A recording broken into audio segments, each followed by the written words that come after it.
একটি ছোট্ট গ্রামে জমিদারের বাড়িতে থাকতো জমিদার বাবু আর তার দুই মেয়ে রিয়া আর মেঘা। রিয়া খুব পড়াশোনায় ভালো ছিল।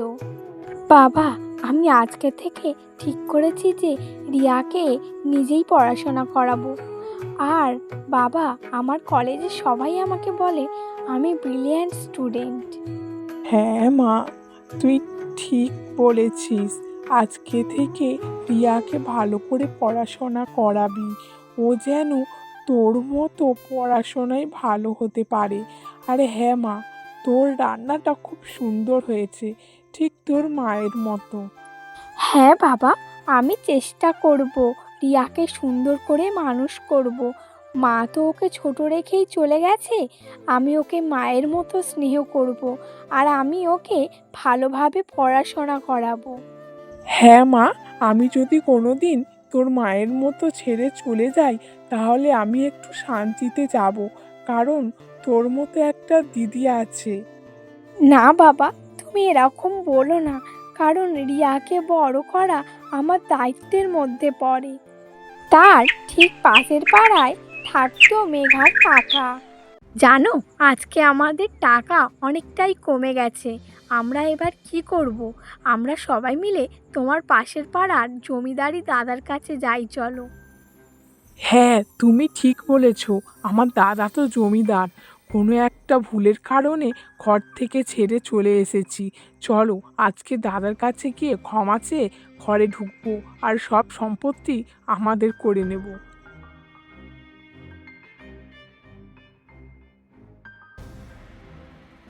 দাদা, আমার বড় ভুল হয়ে গেছে দাদা।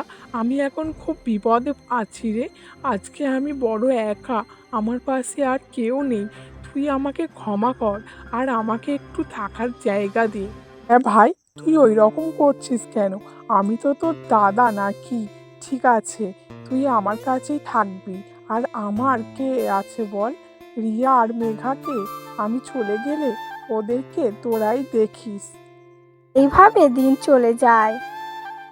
আমার শরীরটা একটু খারাপ লাগছে, আমি বিশ্রাম করছি। তুমি একটু আমার সব কাজ কামগুলো দেখাশোনা করবে। তারপর জমিদারের কথা মতো মেঘা জমিদারের সব কাজ করতো আর সামলাতো। এ কি বাবা, তোমার শরীরটা মনে হচ্ছে খুব খারাপ লাগছে। আমাকে বলো না বাবা, আমি কি বদ্যিমশাইকে ডাকবো? না না মা, আমাকে নিয়ে এত চিন্তা করতে হবে না। ওই অল্প একটু বুকে ব্যথা হচ্ছে। না বাবা, আমি খুব চিন্তিত তোমার জন্য, তাই আমি বদ্যিমশাইকে ডাকবই। তারপর মেঘা বদ্যিমশাইকে গিয়ে ডেকে আনে। ক্ষমা করুন দিদিমণি, আমি আর জমিদার মশাইকে বাঁচাতে পারবো না। অনেক দেরি হয়ে গেছে। পর জমিদার মশাই অনেক বুক ব্যথার যন্ত্রণায় মারা যায়। বাবা, তুমিও আমাকে ছেড়ে চলে গেলে বাবা। ও বাবা, ওঠো না, ওঠো না। আমরা কাকে নিয়ে থাকবো বাবা? এটা কি হয়ে গেল? পর জমিদার মশাইয়ের কাজ শেষ হয়। মা, তোরা অত চিন্তা করিস না, আমরা আছি। আমরা তোদেরকে দেখবো। একদিন জমিদার মশাইয়ের রাজত্বে দলিল আসে। মেঘা দিদিমণি, এ নাও, এটা তোমার বাবার রাজত্বের দলিল। এটা তোমার কাছেই রাখো। এখন জমিদার মশাইয়ের সমস্ত দায়িত্ব তোমার। কই, কি দলিল দেখি? থাক মেঘা, এই দলিলটা আমাদের কাছেই থাক। তোমরা এখন ছোট, এখন কোথায় রাখবে তার ঠিক আছে, গুছিয়ে নাও রাখতে পারো।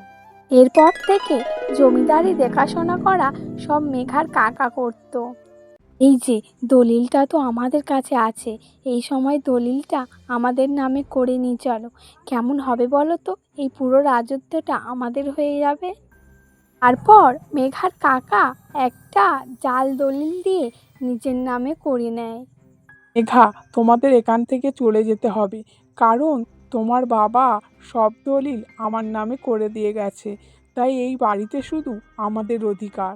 এ কি বলছেন কাকা? আমার বাবা কেন এরম করবে? কোনো দিন না, কোনো দিন তোমার নামে করবে না, কারণ তোমাকে এত বিশ্বাস করতো না। বাবা আমাদের দুই বোনকে সব দিয়ে গেছে, আমরা তা জানি। এই যে মহারানীরা, অত আশা করে এখন আর লাভ নেই, কারণ তোমরা এই বাড়ির মালিক নও। এই বাড়ির আর এই রাজ্যের মালিক হলাম আমি আর আমার বর। এই ঘর ছেড়ে তোমরা চলে যাও, বেরিয়ে যাও এখান থেকে। পর তারা সেই গ্রাম ছেড়ে অনেক দূরে চলে আসে।